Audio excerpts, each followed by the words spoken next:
സംസ്ഥാനത്തെ ജൂലൈ മാസത്തിലെ മഴക്കണക്ക് പരിശോധിക്കുകയാണെങ്കിൽ കേരളത്തിൽ അധിക മഴയാണ് ജൂലൈ മാസത്തിൽ ലഭിച്ചത്.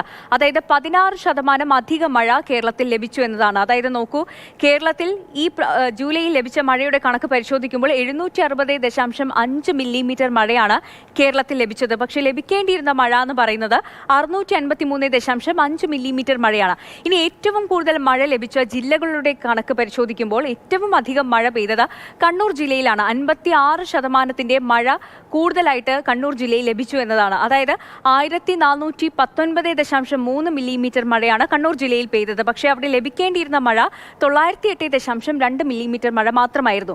ഇനി അടുത്തതായി പാലക്കാട് ജില്ലയിലാണ് പിന്നീട് അധിക മഴ ലഭിച്ച ഒരു ജില്ല എന്ന് പറയുന്നത്. പാലക്കാട് ജില്ലയിൽ പെയ്ത മഴ 787.2 മില്ലിമീറ്റർ മഴയാണ്. അവിടെ ലഭിക്കേണ്ടിയിരുന്ന മഴ എന്ന് പറയുന്നത് 529.6 മില്ലിമീറ്റർ മഴയാണ്. അത്രയും ഒരു വ്യത്യാസം ഉണ്ടാവുന്നുണ്ട്.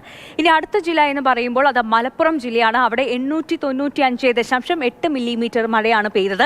അവിടെ ലഭിക്കേണ്ടിയിരുന്നത് 660.1 മില്ലിമീറ്റർ മഴ മാത്രമായിരുന്നു അവിടെ ലഭിക്കേണ്ടിയിരുന്നത്.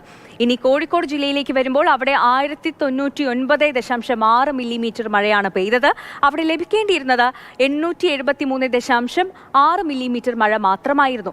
ഇനി ഇപ്പോൾ ദുരന്ത ഭൂമിയായി മാറിയ വയനാട്ടിലെ കണക്ക് നോക്കുമ്പോൾ അവിടെ അധികമായി മഴ പെയ്തു എന്ന് നമുക്ക് പറയാൻ പറ്റത്തില്ല. ഒരു 4% അധികം മഴ മാത്രമാണ് ലഭിച്ചത്. അതായത് 932.9 മില്ലിമീറ്റർ മഴയാണ് അവിടെ പെയ്തത്. അവിടെ ലഭിക്കേണ്ടിയിരുന്നത് 899.7 മില്ലിമീറ്റർ മഴയാണ്.